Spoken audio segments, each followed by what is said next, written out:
ನಮಸ್ಕಾರ.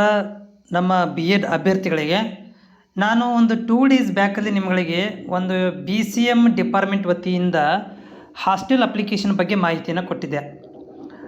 ಮತ್ತು ನಾನು ಈಗ ಇದೇ ಒಂದು ಹಾಸ್ಟೆಲ್ ಅಪ್ಲಿಕೇಶನ್ ಬಗ್ಗೆ ದಿನಾಂಕ ವಿಸ್ತರಣೆ ಆಗಿರುವ ಬಗ್ಗೆ ಮಾಹಿತಿಯನ್ನು ಕೊಡ್ತೇನೆ. ಬಿ ಎಡ್ ಅಪ್ಲಿಕೇಶನ್ಸ್ ಈಗಾಗಲೇ ಅಡ್ಮಿಷನ್ ಆಗಿರುವಂಥವ್ರು, ಕಾಲೇಜ್ ಸೀಟ್ ಸಿಕ್ಕಿರುವಂಥವ್ರುಗಳು, ಕಾಲೇಜ್ ಸೀಟ್ ಸಿಕ್ಕಿರಬೇಕು, ಕಾಲೇಜ್ ಹೆಸರು ಗೊತ್ತಿರಬೇಕು ನಿಮಗೆ. ಆಮೇಲೆ ಅಡ್ಮಿಷನ್ ಆಗಿಲ್ಲ ಅಂದರೂ ಕೂಡ ಹೆಸರು ಗೊತ್ತಿದ್ದರೂ ಕೂಡ ನಿಮಗೆ ಅದರಲ್ಲಿ ಅಪ್ಲಿಕೇಶನ್ ಹಾಕ್ಬೋದು. ಆಮೇಲೆ ಇನ್ನೊಂದು ಏನಂತಂದರೆ ನೀವು ಅಡ್ಮಿಷನ್ ಆದಮೇಲೆ ಅದನ್ನು ಹಾರ್ಡ್ ಕಾಪಿ ಮೇಲೆ ಸೀಲ್ ಸಹಿ ಮಾಡಿಸ್ಕೊಂಡು ನೀವು ಇಲಾಖೆಗೆ ಹೋಗಿ ಕೊಡಬೇಕಾಗತ್ತೆ. ಸೊ ಇಲ್ಲಿ ದಿನಾಂಕಗಳನ್ನು ವಿಸ್ತರಣೆ ಮಾಡಿದ್ದಾರೆ. ನಾನು ಹಿಂದಿನ ವಿಡಿಯೋದಲ್ಲಿ ಕೂಡ ನಿಮಗೆ ಮಾಹಿತಿನ ಕೊಟ್ಟಿದ್ದೆ.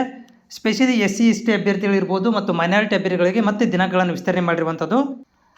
ಈ SHP ಇದರ ವತಿಯಿಂದ ಏನಪ್ಪ ಅಂತಂದರೆ ಮತ್ತೆ ಈ ಹಾಸ್ಟೆಲ್ ಅಪ್ಲಿಕೇಶನ್ ಹಾಕಲಿಕ್ಕೆ ಇಲ್ಲಿ ನೋಡ್ತಾ ಇದ್ದೀರಿ ದಿನಾಂಕ ವಿಸ್ತರಣೆ ಮಾಡಿರುವಂಥದ್ದು ಡಿಸೆಂಬರ್ 15ರ ತನಕ SC ST ಮತ್ತು ಮೈನಾರಿಟಿ ವೆಲ್ಫೇರ್ ಅಭ್ಯರ್ಥಿಗಳಿಗೆ ಯಾರು ಬರ್ತೀರಿ ನೋಡಿರಿ, ಮೈನಾರಿಟಿ ಒಳಗಡೆ ಮತ್ತು SC ST ಅಭ್ಯರ್ಥಿಗಳಿಗೆ 1ನೇ ತಾರೀಕು ಅಂದರೆ ಮುಂದಿನ ವರ್ಷ 15 ತಾರೀಕು ತನಕ ಟೈಮ್ ಇದೆ. SC ST ದವರಿಗೆ ಜನವರಿ 15 ಮತ್ತು ಮೈನಾರಿಟಿ ಇರುವವರೆಗೆ ಇದೇ ತಿಂಗಳು 15 ತಾರೀಕು ಟೈಮನ್ನು ಕೊಟ್ಟಿರುವಂಥದ್ದು.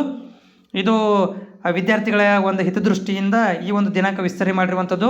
ಅಭ್ಯರ್ಥಿಗಳೇ, ನೀವು ಈಗಾಗಲೇ ಅಡ್ಮಿಷನ್ ಆಗಿದ್ದರೆ, ಕಾಲೇಜ್ ಸೀಟ್ ಸಿಕ್ಕಿದರೆ ನೀವು ಇನ್ನು SHP ನಾನು ಲಿಂಕ್ ಕೊಡ್ತೇನೆ ನಿಮಗೆ, ಹೋಗಿ ನೀವು ಪೋಸ್ಟ್ ಮ್ಯಾಟ್ರಿಕ್ಸ್ ಹಾಸ್ಟೆಲ್ ಅಪ್ಲಿಕೇಶನ್ಗಳನ್ನು ಸಲ್ಲಿಸಬಹುದು. ಮತ್ತು ಬೇರೆ ಒಂದು ಕೆಟಗರಿಯವರು ಕೂಡ ಇದರಲ್ಲಿ ನಿಮಗೆ 25% ರಿಸರ್ವೇಷನ್ ಇರ್ತವೆ. ಈ ಮೈನಾರಿಟಿ ಒಳಗಡೆ 25% ರಿಸರ್ವೇಷನ್ ಇರ್ತವೆ.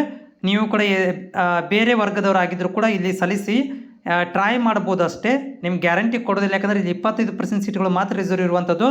ಹೀಗಾಗಿ ಮತ್ತು ಚಾನಲ್ಗೆ ನೀವೇನಾದರೂ ಹೊಸಬರಾಗಿದ್ದರೆ, ನಮ್ಮ ಚಾನಲ್ನ ನೋಡ್ತಾ ಇದ್ದರೆ, ನಮ್ಮ ಚಾನಲ್ ನಿಮಗೆ ವರ್ಕ್ ಚೆನ್ನಾಗಿ ಅನ್ನಿಸ್ತಾ ಇದ್ದರೆ ಚಾನಲ್ನ ಸಬ್ಸ್ಕ್ರೈಬ್ ಮಾಡ್ಕೊಳ್ರಿ. ಜೊತೆಗೆ ಈ ಒಂದು ವಿಡಿಯೋಗೆ ಒಂದು ಲೈಕನ್ನು ಕೂಡ ಮಾಡೋದನ್ನು ಮರಿಬೇಡಿ. ಅದರ ಜೊತೆಗೆ ನಿಮ್ಮಲ್ಲಿ ಏನಾದರೂ ಡೌಟ್ ಇದ್ದರೂ ಕೂಡ ನನಗೆ ಕಾಮೆಂಟ್ಸ್ ಬಾಕ್ಸಲ್ಲಿ ಮೆಸೇಜನ್ನು ಹಾಕಿ.